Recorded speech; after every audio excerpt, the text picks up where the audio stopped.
There are great ideas undiscovered, breakthroughs available to those who can remove one of truth's protective layers.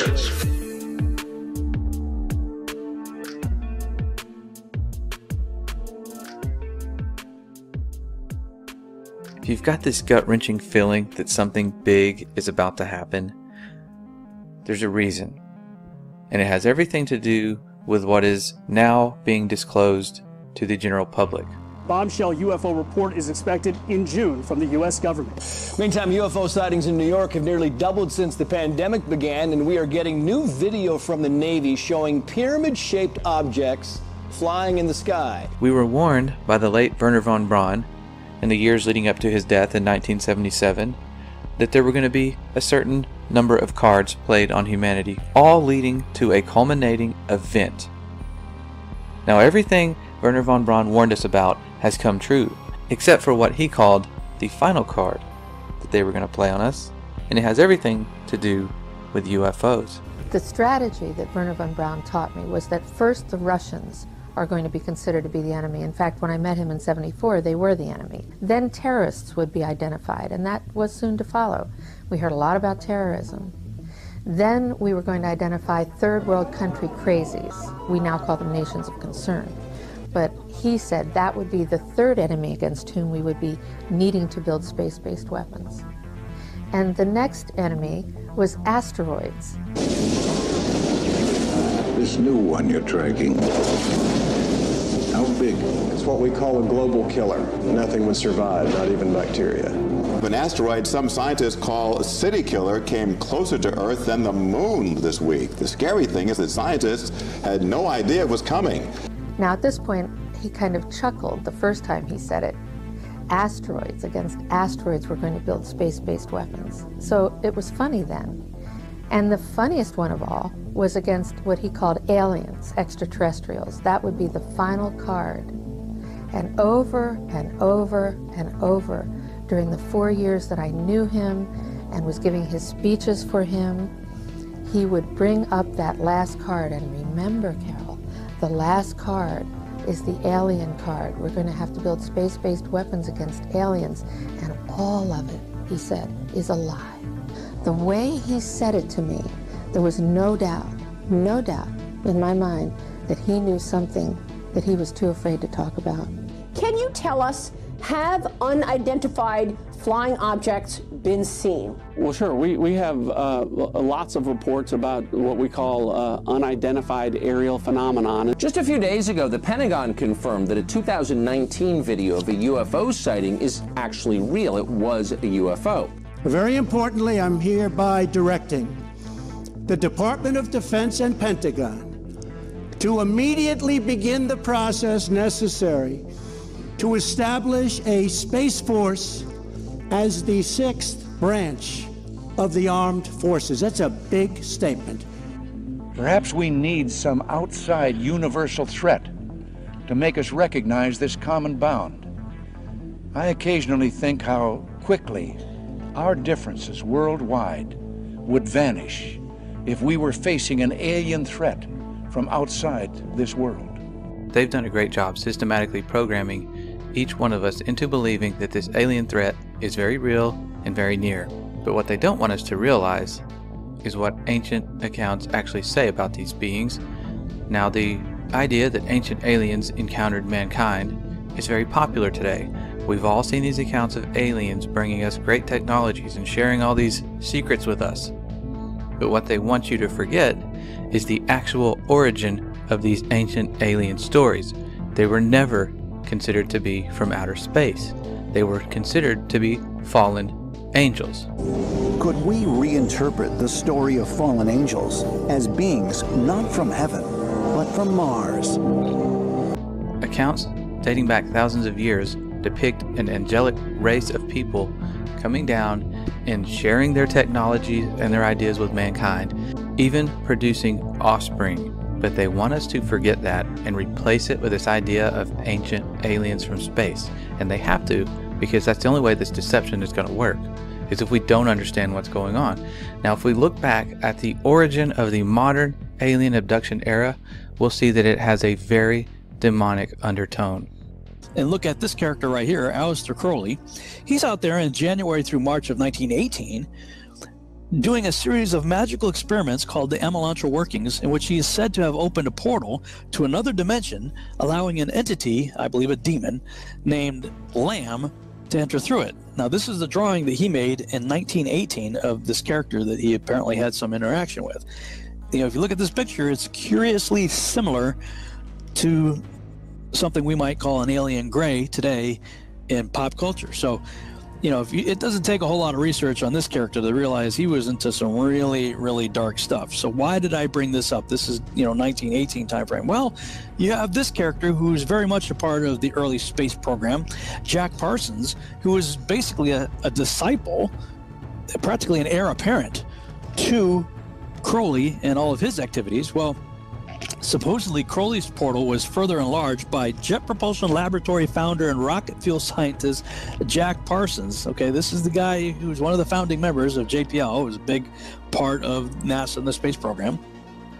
And he's out there with Scientology and Dianetics founder L. Ron Hubbard in March of 1946 at a location that later became known as Area 51. They're doing all kinds of ceremonial sex magic, and they called it the Babylon working. And it's very similar to the Amelantra working, based on ceremonial sex magic. But unlike Crowley, however, they were not as adept at opening and closing portals, and theirs apparently stayed open, and the modern UFO era began 1 year later in 1947, the same year Crowley died. So, this is all going on about the same time you've got Admiral Byrd going down there for Operation High Jump. And a decade later, we got the founding of NASA, and these are the characters, okay? Freemasons, Nazis, and occultists creating the space program. What we're thinking of as aliens are they're extra-dimensional beings that an earlier precursor of the space program made contact with. They are not what they claim to be. They have infiltrated a lot of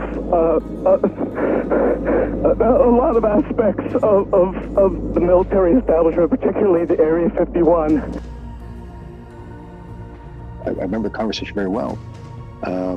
This is a person I respected tremendously, very, very senior person. He's told me, he said, "Lou, I want you to stop doing this." I said, "Okay, sir, I certainly can, but may I ask why?" And he says, "Well, we already know what it is." Now, at that moment, I honestly thought maybe it was our own technology. I was running up against some super uber secret sap, and they were telling me to stop. And I said, "Okay, sir, so it's ours?" And he said, "No, that's not what I'm saying." And he said, he asked me point blank, "Have you read your Bible lately?" And I wasn't quite sure where he was going with that. And I said, "Well, sir, I think I know what it says. Where are you going with this?" And he said, "Well, then you would know that these things are demonic, and we should not be pursuing them." Yeah, and he wasn't kidding. That's exactly how he felt.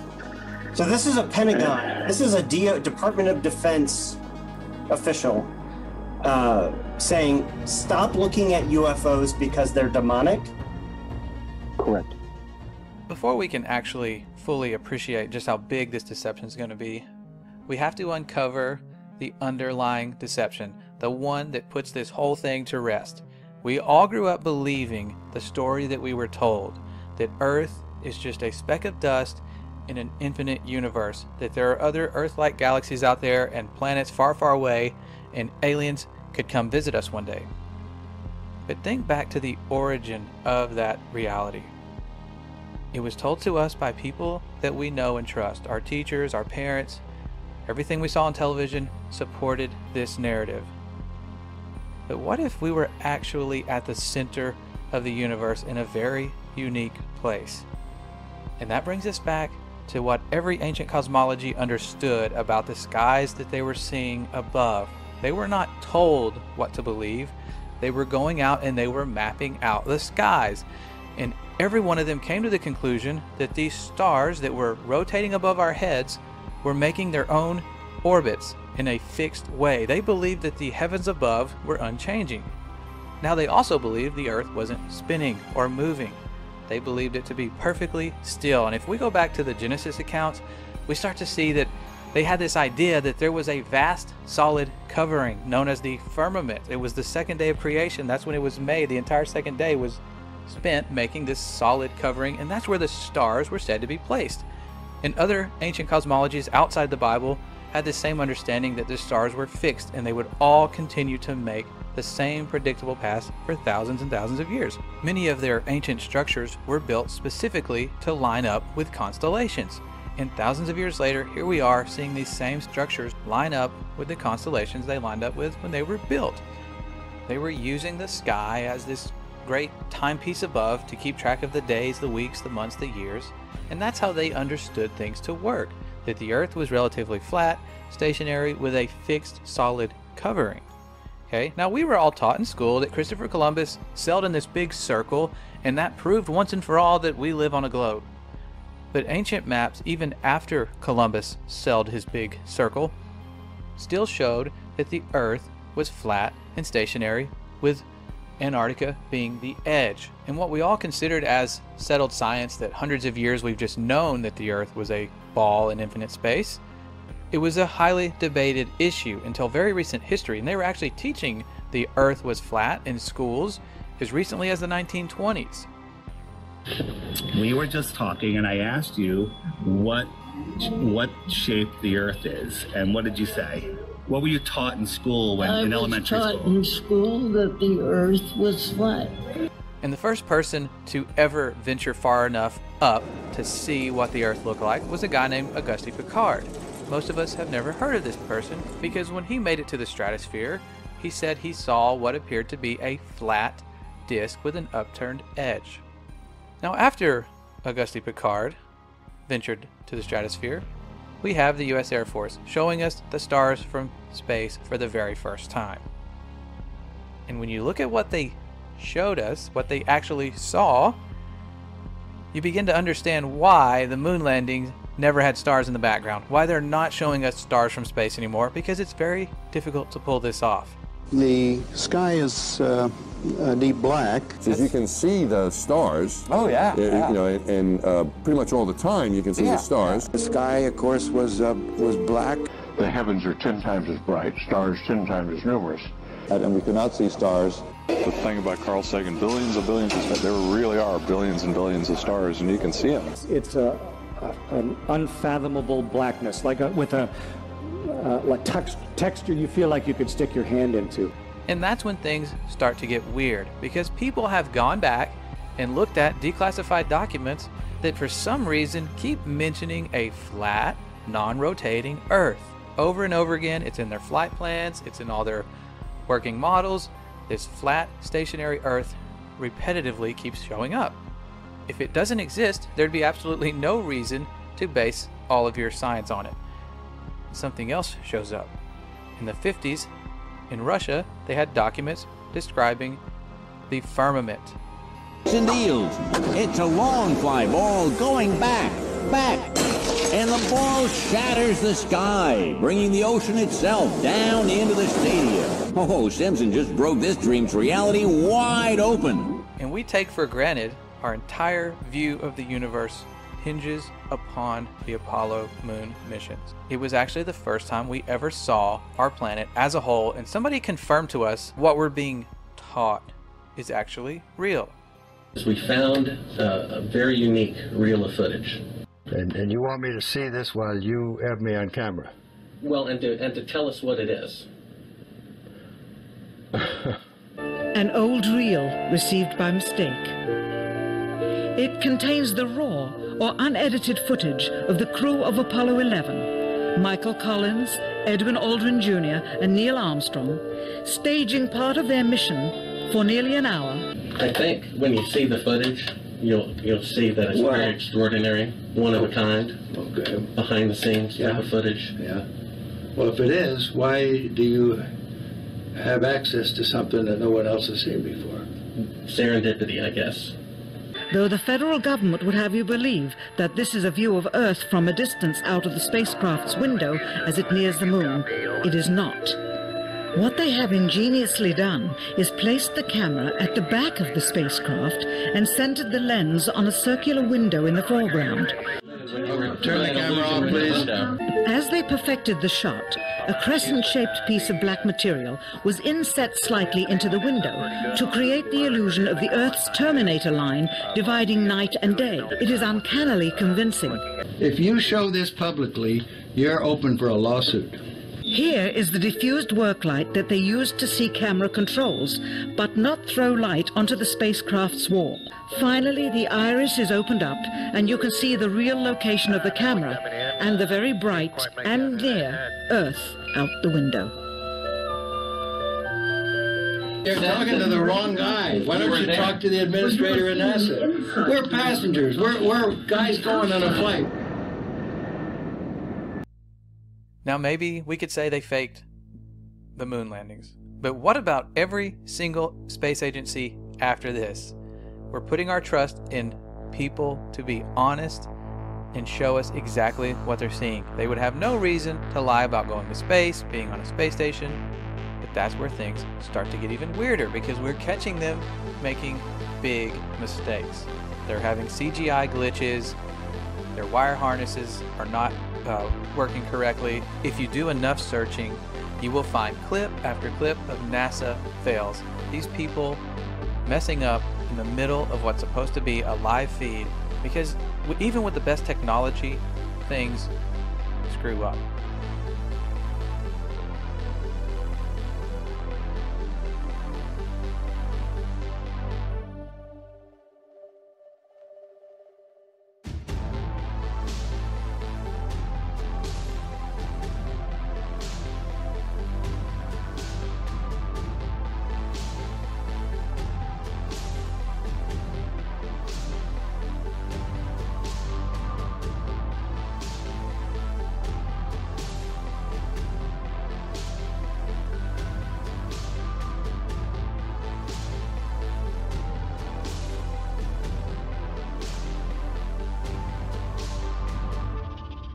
So many times during spacewalks outside the International Space Station, we can see air bubbles rising up. Can you touch on how there are air bubbles in space? Can you be more specific? Air bubbles? So yeah, like a lot of times during the footage, the NASA footage, you can see bubbles coming up out of the helmets or kind of from underneath you. How do you explain bubbles in space? Yeah, I'm not sure exactly what you're talking about. You might, now sometimes you get water in the helmet, and it comes. It's either you know, from sweat or from the cooling garments. And you know, in some of my spacewalks, I had like water in the helmet, not like I was going to drown in the helmet, but just little bits of water probably came from sweat. Often on the outside of the space station, you'll liberate little pieces of you know, it's a really harsh environment out there, and the outside of the space station gets beat up pretty good. And sometimes, you know, you'll see just little flecks of paint or something that you might have disrupted floating away from the suit. And, you know, that's generally what that is. I've never seen any kind of air bubble anywhere. Yeah. Could it be that you're filming in an underwater pool and you're not really out there?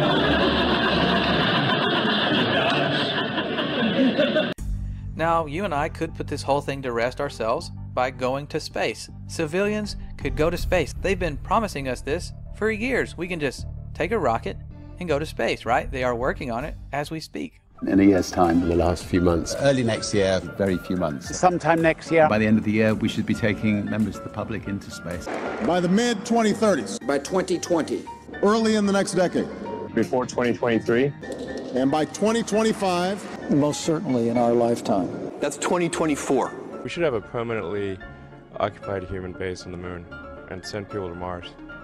It's going to grow old if we don't start flying next year. We'll return Americans to the moon for the first time since 1972, if you can believe that. With our hopes of ever going to space continually burning to the ground, we're left with no other option but to take the pictures of Earth that NASA gives us. I don't want to fool you here. Last month, for the first time since 1972, NASA released The blue marble, the single snapshot of the Earth taken from outer space. NASA's Rob Simon made this, and it had wide appeal too. For example, it ended up as the default background on the iPhone. I didn't even know until I bought an iPhone and turned it on and kind of did a little happy dance. Simon's job is... It's primarily taking data and making pictures out of it. That's what this is, a composite of data sets from several different instruments translated into a picture. The single snapshot of the Earth taken from outer space. To us, the really cool thing was the data set. Up until that point, there was no realistic color map of the globe anywhere. There's artistry to creating the world. What I imagine it to be. Unfortunately, I'm not an astronaut. I've never been to space. But I've looked at these images over and over again, trying to sort of get the essence of it. It is photoshopped, but it has to be. The only time we ever see curvature from any high altitude balloons or anything that was sent up, it's created using a fisheye wide-angle lens effect. We saw this during the Red Bull jump. Anytime they send up something on television, you're going to see this curved horizon, but it's the result of this wide-angle lens.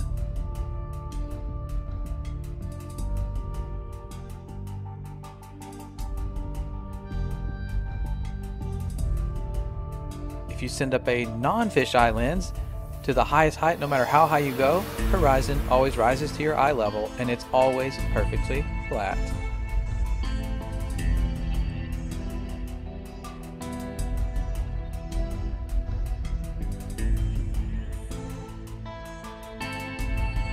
We could also go to satellite footage. After all, aren't there thousands of satellites orbiting the Earth right now? One would think. And yes, there are in fact satellites being sent up year after year. There have been for decades. The only problem is these satellites are launched on balloons, and they have been falling down all over the world. For a Michigan couple, when a satellite crash landed in their backyard, and their reaction? Priceless. You never know what's going to happen. This baby fell out of the sky and landed in our yard. Okay, Houston, we've had a problem here.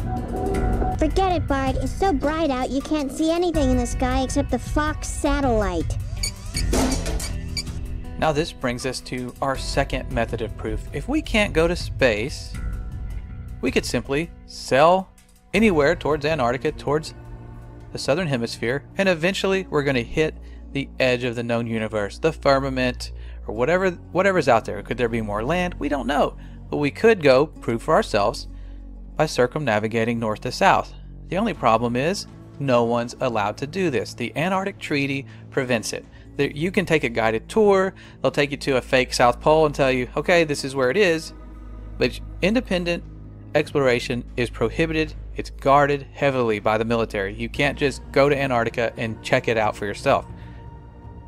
Antarctica has effectively been off limits since December of 1959, and this was signed into law and agreed upon by over 50 countries. That should raise a little bit of concern. Why would a icy continent be off limits? Well, that's something we may never find out. Admiral Richard Byrd, one of the first people to really explore Antarctica, came back making bizarre claims of resources and in a time when Antarctica would be highly sought after by other nations. He also talked about unexplored land beyond the South Pole. Admiral Byrd, you've been to both the North Pole and the South Pole. Is there any unexplored land left on this Earth that might appeal to adventurous young Americans? Yes, there is. And not up around the North Pole, because it's getting crowded up there now, because they find out it's really usable, not only to live in, but militarily. But strangely enough, there's left in the world today an area as big as the United States that's never been seen by a human being. And that's beyond the pole on the other side of the South Pole from Middle America. And I think it's quite astonishing that there should be an area as big as that unexplored. This is a tremendous So there's a lot of adventure left down at the bottom of the world. Well, Admiral, do you hope to see that? I do. Okay, so we can't personally go high enough to see this planet or sail far enough away to see if there is an end to this Earth or some land beyond Antarctica, but we do have a chance to watch rockets launch. They go up all the time. You can watch these rocket launches that seem to be happening more and more, but you have to wonder why they're taking this curved path and they're not going straight up. Now the official answer is they're taking some curve with gravity, and there always will be some cover story for why they can't go straight up. But the big question is, why are we now stuck in low Earth orbit? We seem to get past it multiple times during the Apollo missions. The moon is well beyond low Earth orbit, but now we're stuck, and NASA will tell you for themselves. Right now, we only can fly in Earth orbit. That's the farthest that we can go. As we get further away from Earth, we'll pass through the Van Allen belts, an area of dangerous radiation. We must solve these challenges before we send people through this region of space. Any ill effects from the Van Allen radiation belts? No, now I'm not sure we went far enough out to encounter the Van Allen radiation belt. Maybe we did. The belts are 1,000 miles to 25,000 miles above the Earth. Then we went right out through them. No effects on your cells? Didn't even know it. I don't think anybody, well, maybe somebody said you went through the radiation belt, but we didn't feel it inside. I'd go to the moon in a nanosecond. The problem is we don't have the technology to do that anymore. We used to, but we destroyed that technology, and it's a painful process to build it back again. This next generation spacecraft will enable America to explore beyond low Earth orbit. One thing I really want your generation to embrace is that the Earth is a closed system. We cannot leave the Earth. So what about the proofs we were actually given for this Earth being a globe other than pictures in NASA? One of those, the first that I recall, is boats going over the curvature. As ships sail away, they don't disappear all at once. First, the bottom will disappear. See, the bottom of the ship is gone. Now we can see midway up, and then the whole thing disappears. Now, ships came back. They didn't fall off a table. So people realized that the world is curved. I mean, it's a big curve, but it's curved. So, the process of testing claims, the world is flat, the world is round, is what we call science.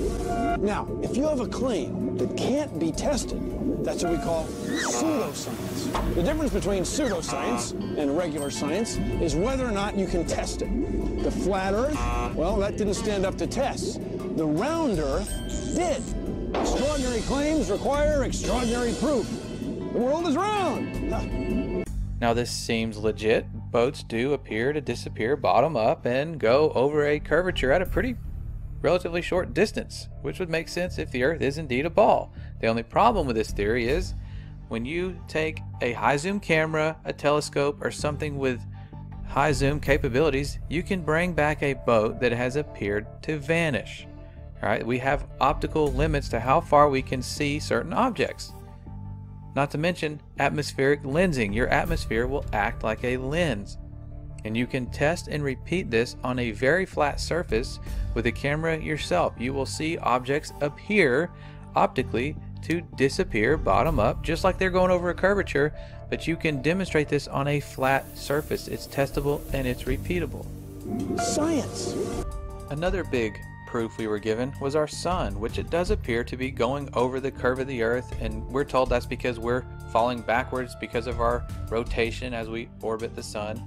But once you realize the sun is a local light, it's the exact same size as our moon above.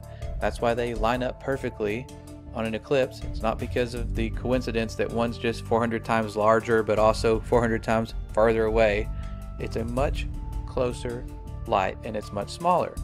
Now you would think, because of all the false models we're given of this flat Earth theory, that it would just always be daylight, or you should always be able to see the sun. But it's much closer and much smaller, so when it moves away from your line of sight, it follows the known laws of perspective. And it has to follow these laws because as objects that are, even if they're high up, as they get further away, they appear lower and lower, and eventually you're going to see it vanish due to perspective and the fact that our atmosphere isn't transparent. It might be clear for certain distances, but eventually everything's going to fade out. You can find time-lapse footage of the sun doing just this. It will You can see it, and then all of a sudden it fades out and appears to vanish. That's because it is traveling through an atmosphere that is not transparent 100%, and it is taking its local light with it.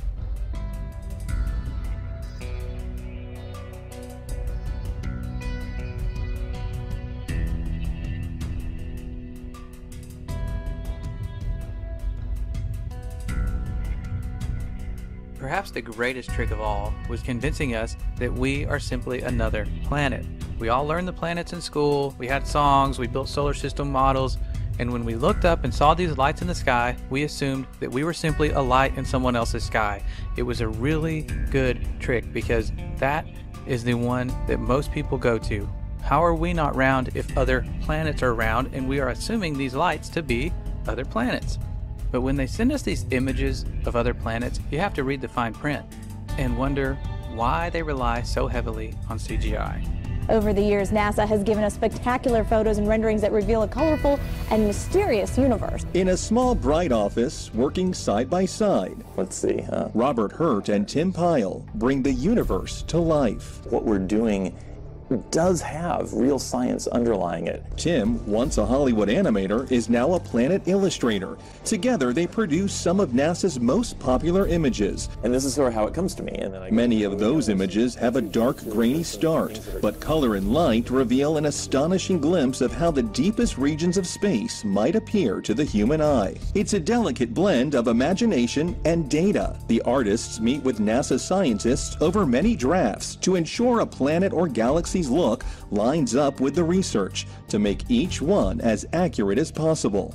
I love the challenge. It's kind of like a puzzle to me of trying to create something that looks really cool within the restrictions that were given by the scientists. It can take days, even weeks, to produce just a single image. The dazzling final results, enough to keep us all dreaming of the final frontier for years to come. And while NASA struggles to get consistent photos or videos of our planet, they have no problem sending us HD images from Mars. We're expected to just believe these are legitimate.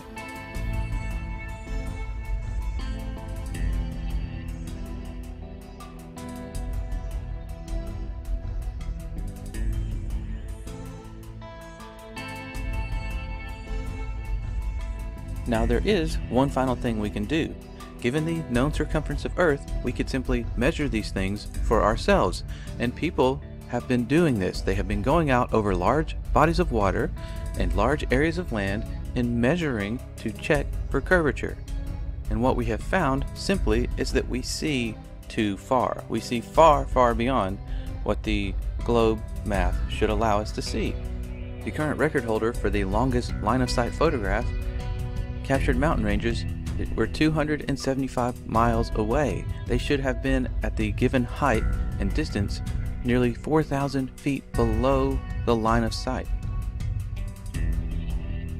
This is from Joshua Nowicki, and what you're seeing here is a mirage. We typically would not be able to see this from the Lake Michigan shore. We talked about this last night.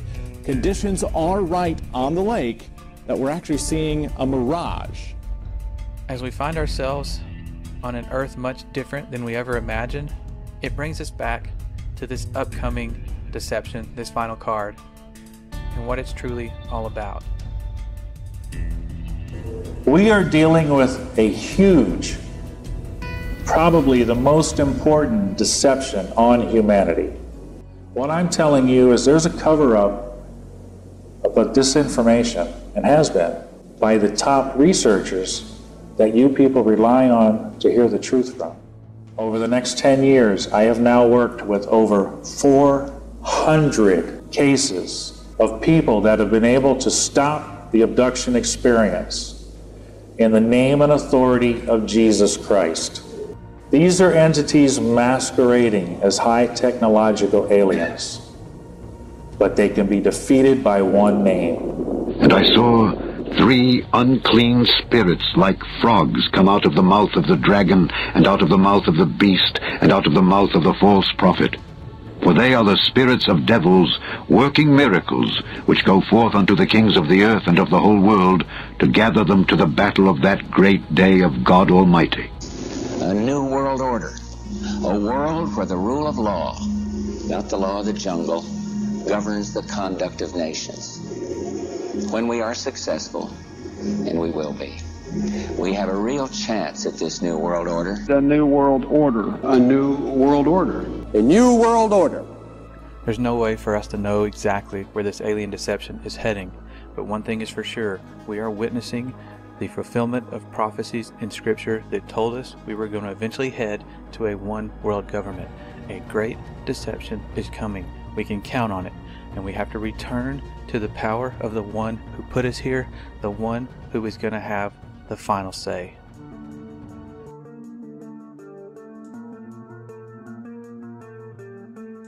I'm amazed. I'm so happy to know it's true. It's true, and God created this world. Yes, and He's right here in the clouds above, close, not in an infinite universe. So good, right? And I can't get over it. Made me cry. Made me cry too. Yeah. Thank you. Thank you. All right, Ruth, give me a hug. Here we go. I need it. It's the best flat earth proof right behind me. This is what you have to believe in if you believe in the ball. You have to believe that you're spinning faster than the speed of sound, that you're orbiting 66,000 miles an hour, which you can't even fathom that speed, while you're chasing the sun at 500,000 miles an hour, while the whole system is moving sideways at 1.2 miles an hour, right? And all of this is happening, okay? And how it started to happen is ridiculous, but while all of that is happening, this happens. Okay? Oh, dude, you got some great images. I love it. He came prepared. This is the Earth. This is the water at large bodies of water at rest lay flat.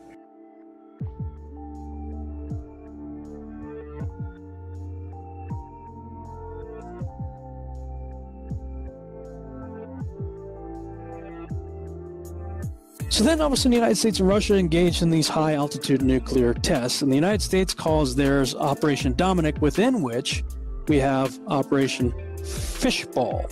Look up the name Dominic from the late Latin name Dominicus, meaning of the Lord. Fishball was part of Operation Dominic.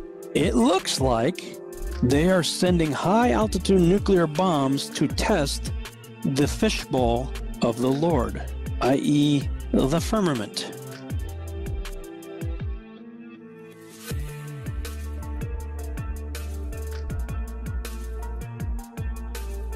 You can tell it's real because it looks so fake, honestly. When I was talking with a gentleman from Belcom, and we were discussing the lie, everything he was telling me was different from what we were being told was the truth.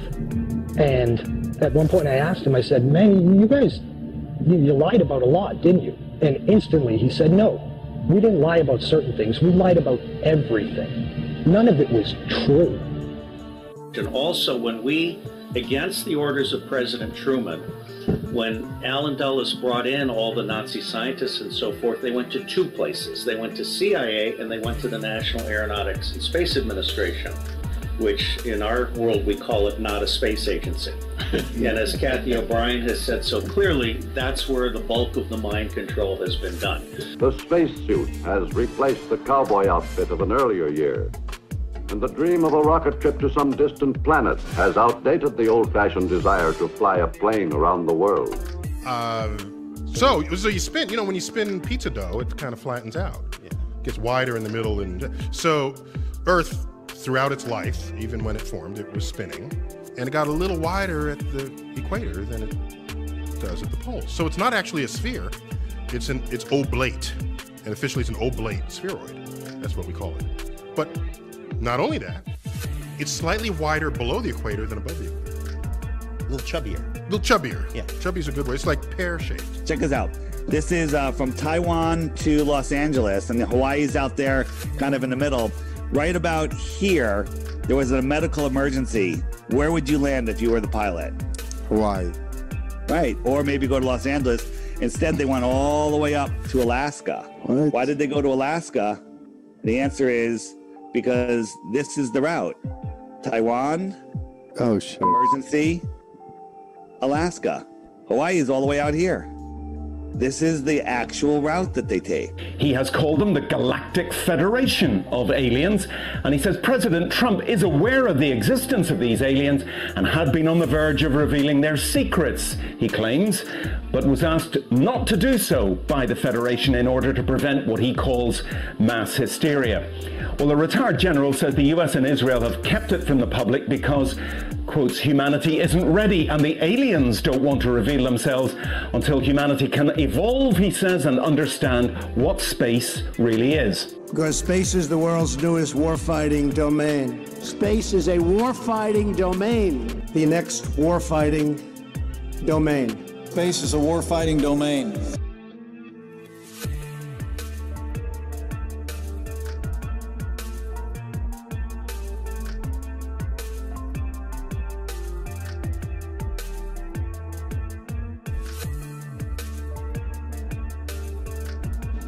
Finally, my brethren, be strong in the Lord and in the power of his might. Put on the whole armor of God, that ye may be able to stand against the wiles of the devil.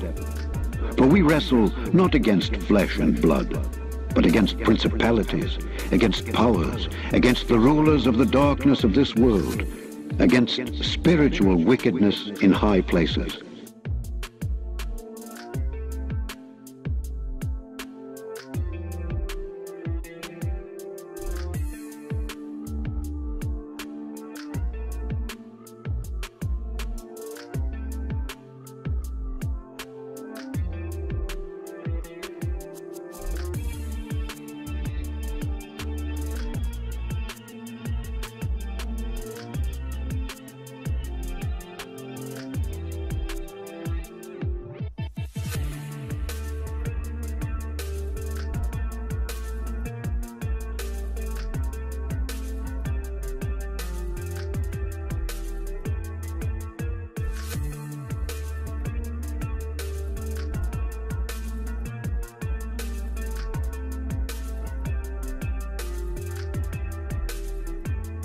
And the stars of heaven shall fall, and the powers that are in heaven shall be shaken. And then shall they see the Son of Man coming in the clouds with great power and glory. And then shall he send his angels, and shall gather together his elect from the four winds, from the uttermost part of the earth to the uttermost part of heaven.